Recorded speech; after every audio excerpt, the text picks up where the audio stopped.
Hello and welcome to Property Mastermind podcast, episode 180. You are in for a massive treat, and he's already giggling at the intro. We are talking about how Clayton has shot to the top. Clayton, a mentoring student from 2015, before the days of me, in the Bob days, early with the boys on board. Clayton has taken property to a whole new level, and you're going to be inspired. You're going to admire an amazing young man who, during that time, got married, had babies, and has done a whole lot. We're on more businesses. He is a bit of a powerhouse, and I saw a post from his wife yesterday saying, I can't wait to see where next year takes us. And I think that you're going to really feel that with this podcast. So let's jump on into episode 180.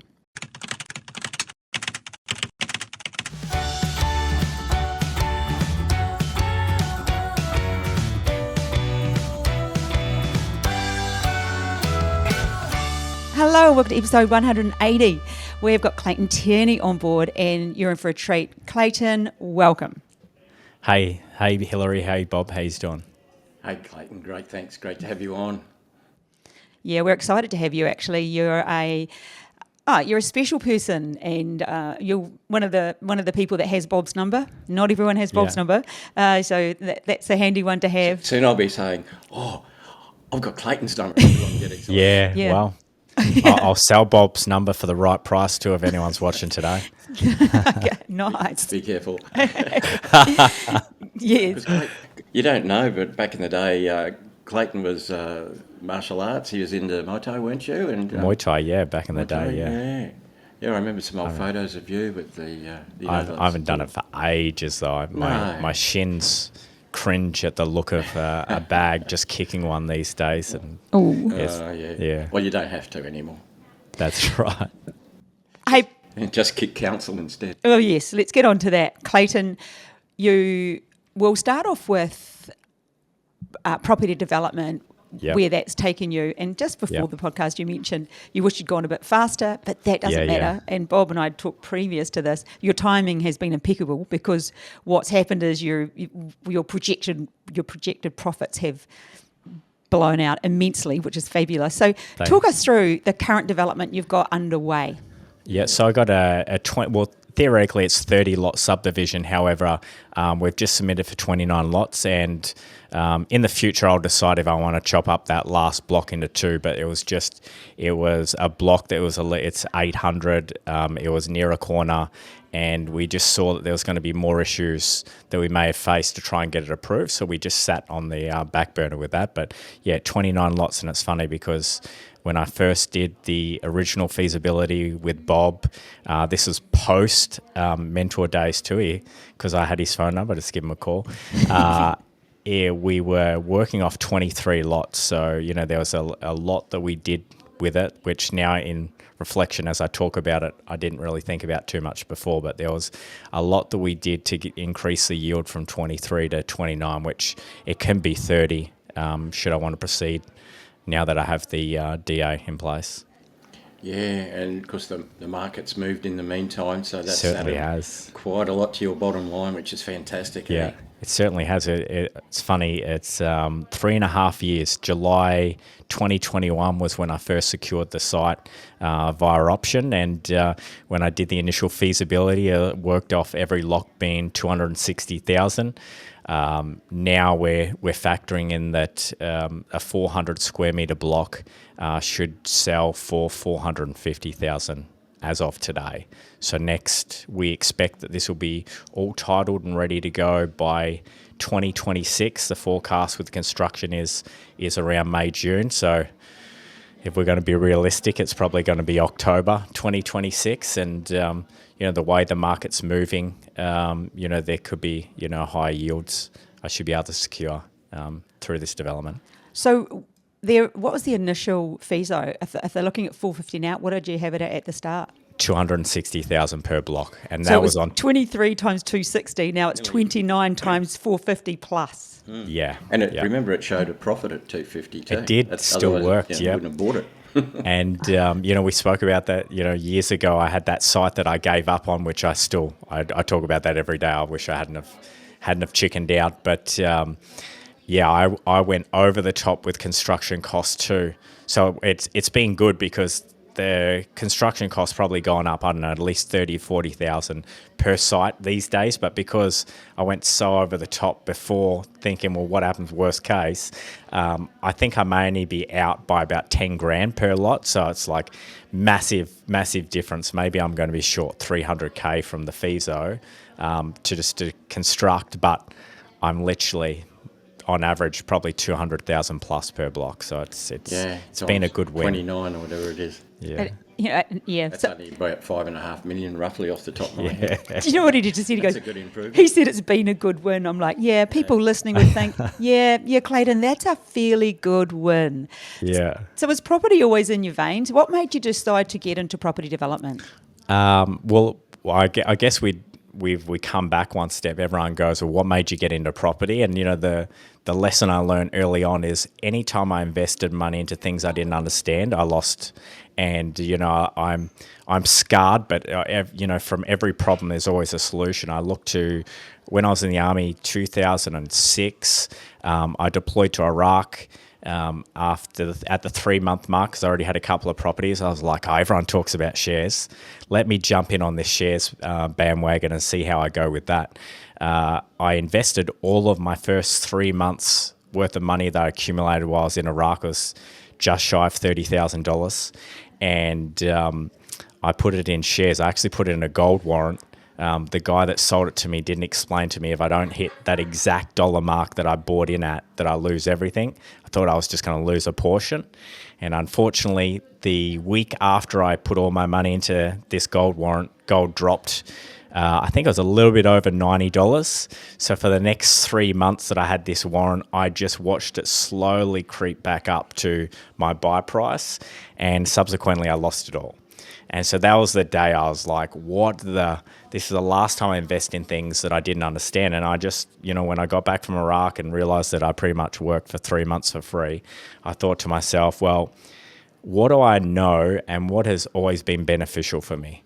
And property was it. So that's kind of what drove me towards focusing on property. And, I got out of the army, I did construction, I was a dogman, I was a rigger, I was a scaffolder, did all those fun jobs.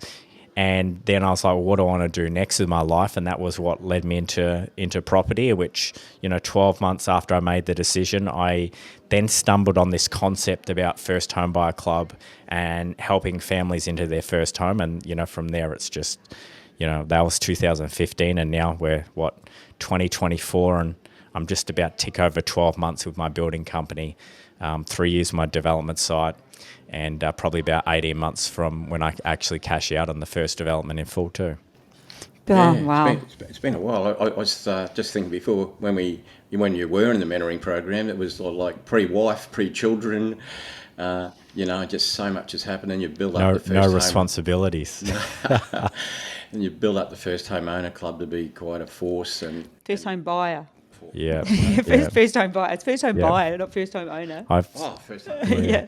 Officially, anyone watching, his phone number's now half price. We're going to talk about first. You can change your phone number. We'll talk about First Home Buyer Club, just so Bob can get his phone number back off the market.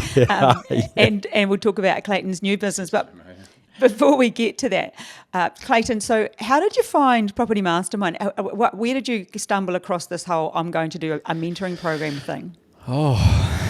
It's so long. I think it was some sort of event, and Bob stood on stage, and even 2015, I think, what was he, just ticking over 30 years in real estate? I think he actually started 82, wasn't it? Yeah. Yeah. So I remember that. 82? No. I remember 1982. 1982, right? Yeah. Because it stands out, because I'm like, that's the year I was born, and 2015, let me take my shoes off so I can count, 9 years ago.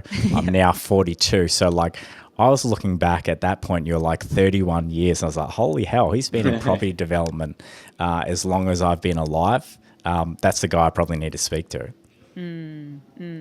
So you jumped on into the mentoring program and learned property development, and then we've got got forward to this project. So now we'll go back to First Home Buyer Club. Just Yep. around that same time, you started First Home Buyer Club with that passion of property, and all Yep. of that extra knowledge would have just been so useful, was it? Yeah, it certainly did. So it helped me with the research, but more importantly, it helped me stay focused in the actual market because I'm looking. And we joked about it offline that there was plenty of deals that I should have taken and should have proceeded with. But at the end of the day, things happen for a reason, and it's led me to today. But it's all these micro things that you don't think about or I didn't think about. And I'm like, well, started that, did that, frustrated that I didn't proceed. And but it kept me there. And I think like anything, and this is, when Bob helped me with the actual feasibility for this last one, just to make sure I was right, one thing that stood out, he just said to me, it's the only person that loses is the person that gives up.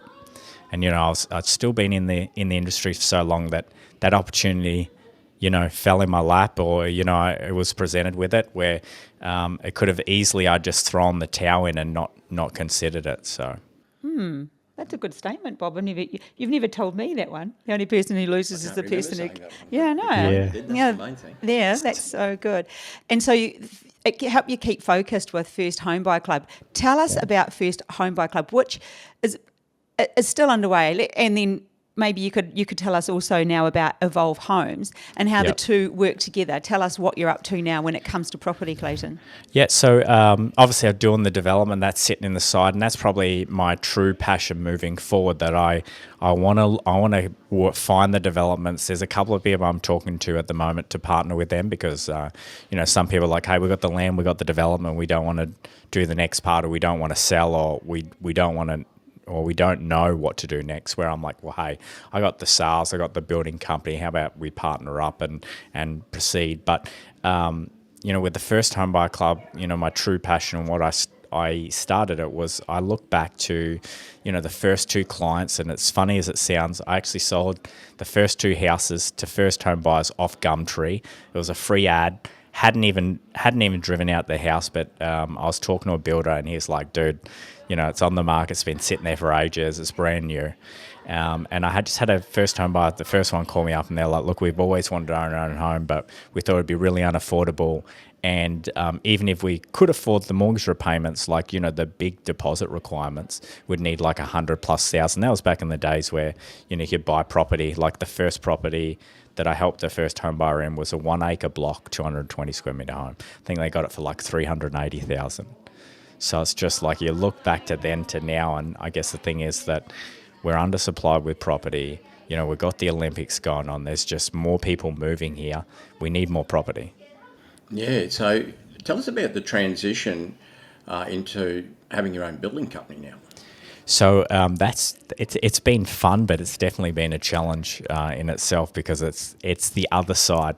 Like from myself, I like the excitement at the front of talking and negotiating and seeing the results. The back end now, and we're doing, we're quite tied into 2 heavy days of training at the moment next door to work through the actual construction side and really the software that we need to do to take it to the next step. So I guess I like to revert back, and I go back to 2015, which is probably one of the reasons why I decided I want to do the property or development mentorship, was that I saw these developers and I saw these builders, and I don't want to say they weren't doing the right thing, because they're all, they're not trying to be malice about it. But one thing I've always done was, if I look at something and think I'd do it better, I'm like, right, I can do that better. Now I just got to figure out how to get to that point. And, that was one of my early memories of dealing with a small developer. He sort of was messing it up the whole way up to titles. And I'm like, man, I'm relying on this guy just to get land. I think I can do that better. So I just got to figure out how I get to that next point. It's the same with First Home Buyer Club. I'm like, maybe my systems days and being military, I look at things and I'm like, there's logical steps how things should and shouldn't happen, and there's generally always a reason why things go right or things go wrong. It's not just a fluke. Can't do the same thing exactly the same every day, and then half the time it works, half the time it doesn't. There's always signs. So I was like, the next point, as I got more experience, I thought to myself, well, how do I be that person? And, over the last 10 years, which I feel maybe I might have got there earlier if COVID hadn't kicked in. But then maybe if COVID hadn't have kicked in, I would have just been sitting in the good pasture, eating the good grass too, and never bothered to venture to that next step. I don't know if I answered that question. That was sort of a long-winded answer there. I apologise. No, you answered it pretty well. Yeah. And mate, you're grazing in a good paddock at the moment. Yeah. And it's only going to get better. Yeah. So what I notice about you, Clayton, before we, married now to Alan and the two girls, Quinn and Ellie. I wrote that down actually. Emmy. Yeah, Quinn and Emmy. I remember when Quinn was born. Actually, I remember when both the girls were born. Yeah. And I love following, for those who like TikTok, Clayton's wife's on TikTok as Ellen, and she actually has her own wee business. She sells gym wear, and I interviewed her on my podcast, Bounce Back Better, a while ago. She's same thing. You're both absolute go-getters, but she's so funny on TikTok. So if you're a TikTok follower, you have to jump on, and she drags Clayton on every now and then, and he never looks that enthused about it, but he does it. Never. Never. I know. And she'll always pick me at the wrong times, like halfway through work. Hey, can I just steal you for 5 minutes? I'm like, what do you need?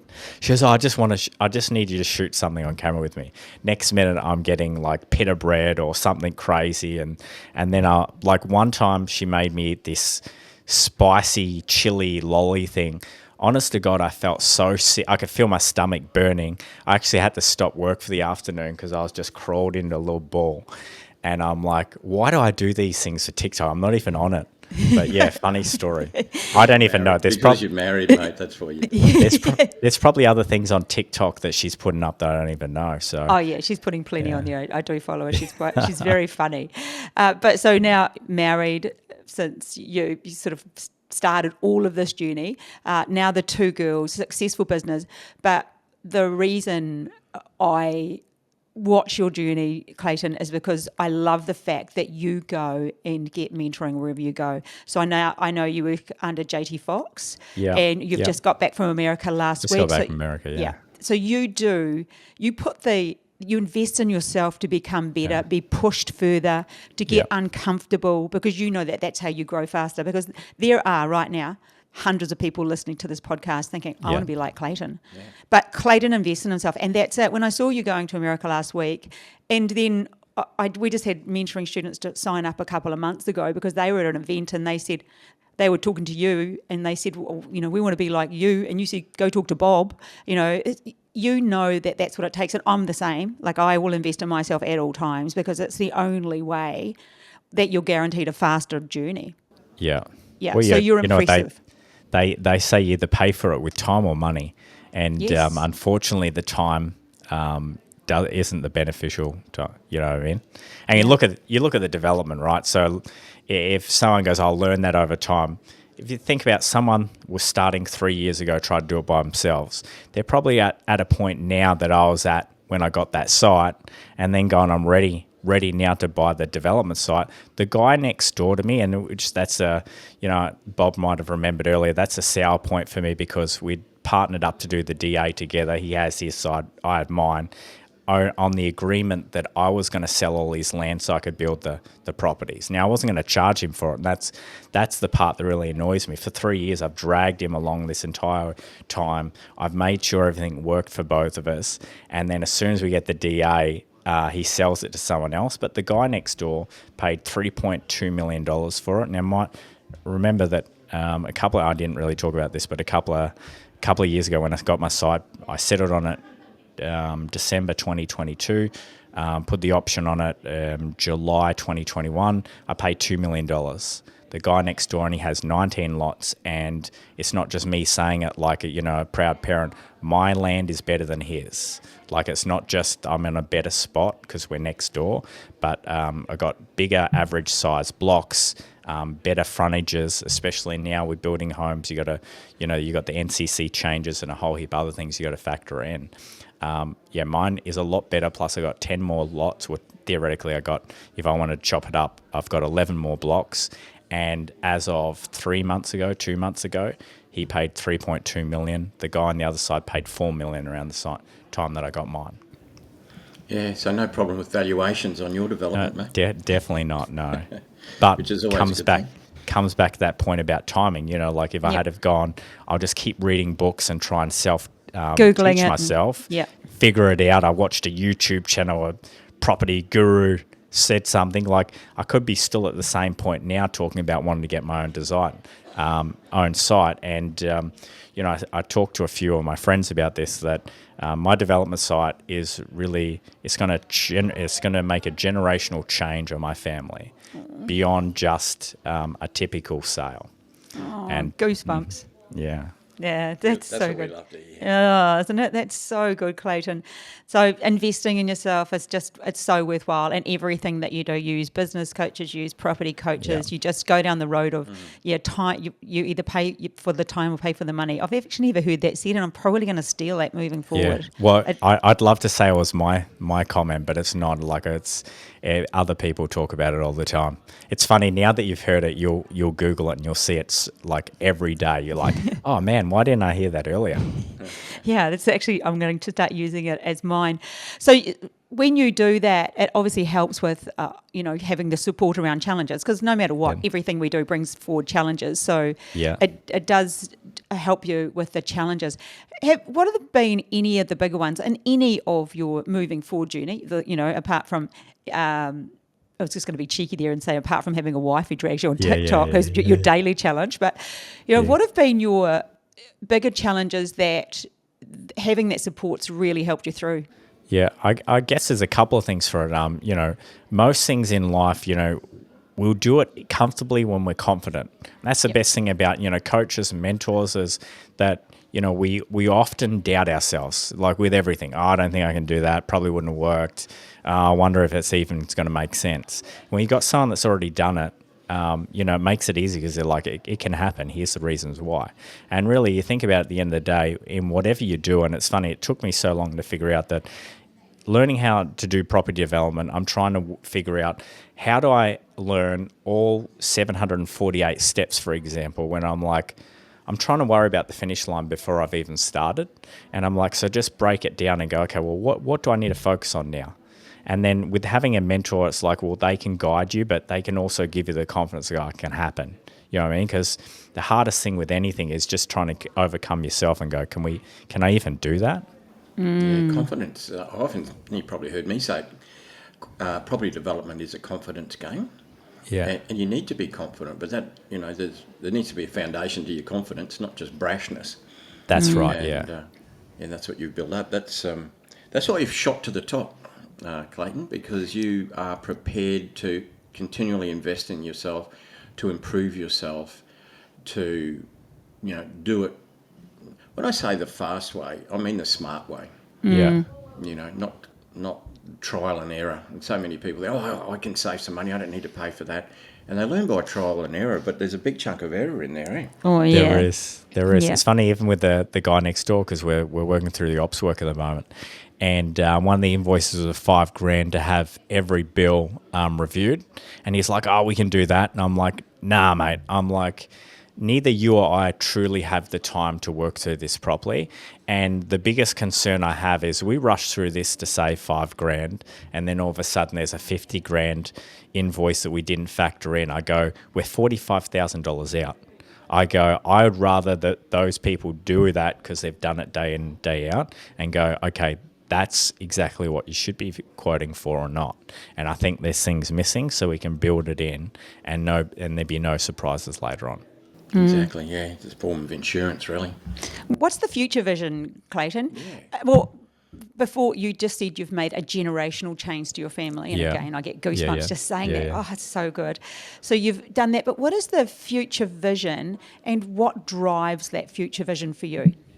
I guess like with anything, I always look at my upbringing and by no means was I homeless or out in the streets, but I look back to, I got brand new shoes for birthdays, and my first overseas trip was my first deployment to East Timor at 19 years old, and it was also the first time I had a mango, which I love mangoes, I love fruit, which everyone laughs about that. It's like, it's only a mango. I'm like, but back in WA, they would have been, back in the day, they were being $4. That's way too expensive for one piece of fruit. And I actually got mango rash, which I didn't know about mango rash. I climbed a tree by myself and got this rash that spread all over my arms and chest. I started to freak out. So the first thing is really security for my family. The second part, what drives me is I always want to be the best, and I just think to myself, well, if I can build really great homes with high level inclusions, and be at a price where it's going to be affordable without being sending anyone broke, but then I can also control the land. I can really make sure that there's a really good home for the next person that comes in, and so ultimately my future goal is to be like I don't want to say Stockland, because Stockland is like a land developer, but being a developer that can also build all the homes, so that, like anything, we've all got those parents that talk about building stuff. I want to be able to walk down streets and go, that was me. You know what I mean? Like, I want to have something there that when I can talk about with my kids when they're older, and we all be proud about it. Not just I did something, I made money, and life was great. We do that in Brisbane. We might be driving along and Bob will go, oh, I built that. I'm like, really? Yeah, It'd be like yeah. a huge, big, massive building. I'll be like, Yeah. oh, really? Yeah, and it goes, or we'd just be in a random suburb and you go, I built those townhouses. Oh, did you? Oh. Yeah. It happens all the time. It's quite funny. It just throws it. He doesn't make an effort to drive past. It'll just be probably interrupting me chatting. Yeah. It would have been a project I've forgotten in the distant past. I mean, we've cracked over 40 years now, so it's like now you're at a point you're trying to avoid the streets where you've done something. Yeah. That's the benefit of starting property development when you're 9 years old, though. Yeah. You can get 42 years. Someone's lying. Someone's not telling the truth. I don't know. Yeah. Someone's nose is growing. So the thing that drives you, we've got that. So what do you value, Clayton? What is your obviously, I'm thinking you've gone down the road of understanding your values. What are your top ones? Family is probably the most important. And it's funny especially when I was younger, and I'd hear guys with parents and they're like, when you got kids, everything's changed. I'm like, what do you mean? You're still the same person, you just got kids, you got something, to look after at the background. But I think family is really important. I drive that not only for myself but my company, and then just, I don't want to say legacy because it's so cliche, but I want to be proud, and I want to be making sure that I'm doing the right thing. And there's a lot of people in a lot of industries. Property is one where they're probably not ethically doing the right thing all the time. And I just want to make sure that I stand out above everyone else. You strive for excellence by the sound as well. Yeah, family, excellence. Yeah. I always want to be the best, the reality, and we always try and do it. We want to be the best in that industry, or the best in that category, or the best person we can be. And I just think to myself, I'm like, if there's ways where I can do something better, I want to try and do it.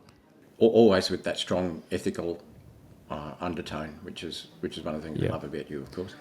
Well, if you do the right thing and you work hard enough, that the money comes with anything. Yeah. If you don't do the work, like people are like, I'm ethical, I do this or do that, and you're like, but you're not actually doing anything. You're just saying you're ethical, and then not actually taking that next step to pick up the phones or speak to that client or speak to that seller or speak to that homeowner, and then you're wondering why things don't fall in your lap. You got to work hard for anything in life. So you actually have a bit of an internal care about the people. The people matter. Yeah. Yeah, very high C, S on the disc profile, I'd say. S and D. I'd call you counsellor, captain. High D. Yeah, definitely D. Yeah, but also with that internal drive for family, that makes you high C as well. That must be your two top, are they? I don't know about the C. I definitely know I'm... S, D and S. I can't remember, it's so long ago. I do those personality test series. I definitely know I'm a high D. Yep. I just can't remember what the second one is. Yeah. Well, it's a great combination anyway because it's winning for you. It's what shot him to the top. Yeah, it's what shot you to the top. So what would you say to people, Clayton, maybe around property, but around, what do you wish you knew? I know that this is the old cliche thing, but what do you wish that 22-year-old you knew or even 19-year-old Yeah. you who went off to Timor. Well, everyone says I wish I did things, faster, but put this in hindsight that East Timor I made not even $40,000 for 6 months. I think I was earning a whopping $225 a day. I think Iraq I was earning $300 a day. My first construction job after I got out of the army, I was earning $500 a day before tax. So when you equated it down, I still would have been ahead. I wasn't having to go. So I think the first thing what I tell anyone is, take that shot. I mean, we all joke around about, this development's going to really put me forward, but imagine if the one in 2016, because there's nearly 100 lots in Biwa, imagine if I hadn't have talked myself out of that one, how different my life would be now. Like, I'm talking about this development's going to change my life and my family, but imagine if I'd done that in 2016. Like, it just would have been dramatically different. 10 times different. I have to tell you, had I been working in the mentoring program, then you would have. Because I work with pushing people to do the things that, if it works, I'll be like, no, you got to do it. That would be a done thing, Bob. He'd be on it by now. The whip out. Well, it's funny. I did a bit of a property tour with someone else and spoke about property development there too. And I just simplified everything into six. I do it in 6 stages now. Get lead or get the deal, qualify the deal, sign it up. Before worrying about, how much money I'm going to make or when it's going to develop or what I'm going to put onto it, get the deal. Because we often try and figure out, like, how are we going to get this across the line? It's like, you don't have the deal yet. And if you haven't signed something with the owner or with the agent or whoever it is to try and look to buy it and have that time to make sure it works, pointless figuring out the end. Who cares if it's going to be a blue wall or a green wall or a surf mist wall?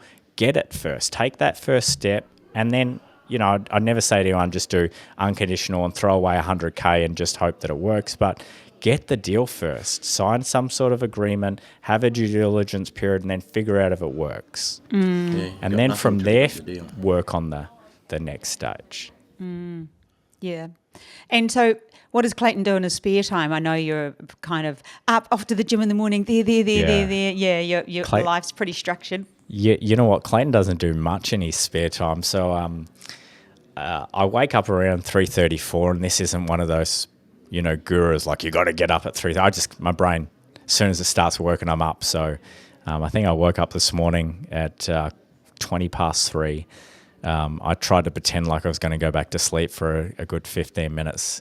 Got up, went to the gym, and that's probably my only time where I can just relax. I don't have the kids, don't have the wife, don't have much of the work stuff going on, and I can just spend some me time. And then I come back. I mean, leading into Christmas, everyone works harder, especially any business owner. So, like at the moment, I'm just starting to do work around 6 a.m, and, I'll just keep doing this until I win lotto or something better happens. Okay, so spare time. What's that, babe? I say do a few more of these subdivisions, mate. It'll be as good as Yeah. If I'm not working or at the gym, I'm with the family. Yeah. I'm at that point that I've got no interest in going to nightclubs every weekend and, wasting money on that. So it's just, the things that are super important to me are the only things I'm focusing on. Two weird girls and one crazy wife. Yeah, exactly. TikTok videos to keep up with. Yeah. I might have to watch and make sure that she's not putting up something too crazy. Oh, no, she's pretty funny, though. I watched her from the beginning, and it was used to be about the gym towels. Now they've just really evolved. There's a big change going on there. But when I saw her ask, there was one a while ago, you were sitting on the couch and she's asking you questions. I was like, where are you going with this, Alan? I know. Always. She pulls out a phone. I'm like, what are we about to do next? Oh, hilarious. Great fun. So have you got any advice for listeners? That was the advice to yourself. What would you tell other people to do? Take the first step, whatever it is. And this is not, a plug to go, you should do property or you should do whatever, because I'm not ignorant to think that there's other things and shares, and I know people make money, but just take that first step. Like, we always think, wait until I'm, an expert before I take that step, or I'll wait until I read 5 books before I actually implement it. Just do something. You get your best learnings through actually doing. And unfortunately, if you don't have anyone else there to support you and actually push you forward, then chances are you're probably going to talk yourself out of it and not do anything. Yeah. Take that step, that shot, move forward. Simple. Yeah. There you go. Advice from the man himself. Well, Bob, any other questions? Do you have any other questions for Clayton apart from when he Not gets his really, first no. helicopter to come pick us up and take us out for lunch? He did take us up for lunch one other time, actually. Yeah. But We had to drive there, so mate, next time. That's right. no, we Come walked around there. it. We were living in. Well, that's true. We Yeah. walked all of 300 metres. You know what? My wife knows I'd never buy a helicopter. I'm so tight with my money. Oh. I'll call you an Uber. Maybe. He'll call us an Uber. It's an Uber on my account. No worries at all. Not really, Hilary. Look, it's just been great to catch up with Clayton. You know, I knew he was going places back in 2015. You know, there's a couple of little detours, but when he rocked up with that site, I could say, yeah, well, he's off. And look at you now. As you say, it's intergenerational. It just changes everything. Yeah. And it's only the beginning. Man, Yeah, young well, man, what are you? 41, 42? I mean, 42, yeah. Yeah, So I everything's think in next front of year you. I'm going to change. I still want. I have the passion for the building arm, but I think I will grow out the team to do a lot more development. That was the good thing about going overseas with JT just the other week was that, and this is a good thing about being mentors or being people that are doing it. I was talking to some guys and they're like, doing 500 developments a year and they're doing this and they're doing that, and I'm like, man, I'm actually so I've dropped far the ball. behind. I know. And I was like, how can I fast track this? Because like everything's just problem solution. So I'm like, next year gonna build out the team, and that's where I want to do. Like I want to have developments where I'm like, that is all me. Yeah. I tell you what, I don't know if you read, and if you read audio book at the gym, but I would recommend, I think, and you've probably read it already, but 10x is better than 2x. I think that. I have. How good is that? It's so good. And it's talking about just that, building out the team. But even the start of that book, every time I listen to the start of it a lot, and I'm just fizzing, and it makes me drop away the stuff that I don't need to be doing, that doesn't matter, and it makes you focus on the 10xing. Yeah, I've read that, and I actually put my best mate onto it, and it was funny, after I put him onto it, he's like, I'm getting these random texts, and he's like quoting something. I'm like, lol, and he goes, I'm up to like this chapter, and I'm like, yeah, man, it's good. I actually want to read it again. Yep. It's a really good read. Yeah. I can't think of the author, but he's actually he's put out a few really good books. Yeah, if not who, I know that, not how, but who, or whatever that one is, which is what you're talking about, really, getting the right people to do the work for you. Having that right team around you. Yeah, so anyone listening, that book will just go off the shelf. The next one you need to get is 3 Wines In. Right, okay. Yeah. That's mine. Right. I'll send it to you. I was going to say, I've heard that. Yeah, I'm like, I'll have to Google it a bit more. Yeah. I'm sure she'll send you a free copy, mate. Yeah. Anything free I'll take. Yeah, for sure. I might repurpose it. It's a good time of year too, if you can send it before Christmas. Oh, well, you'll be able to send it on to if you've got a sister or something, great Christmas gift. Yeah. Perfect. Put it with a bottle of wine in a box. It'll look like an amazing gift. Well, Bob, I think that we can wind this one up. Clayton, thanks so much. Thank you for being another successful person who has gone through the Property Mastermind mentoring program. Awesome. Well, I should thank you. I should thank you guys. Mostly thank Bob. Hilary, you've definitely helped since I've known you. But Bob, you've been amazing. And then even after the mentorship, I was able to run that idea off you with the Feaso. Make sure I'm there. So, mate, I appreciate it. Today's the last day I'm using that phone number. You won't. You've had it for too long. It's the same as I've had my phone number since I was 17. So you'll never change. It's too long. I look forward to another call.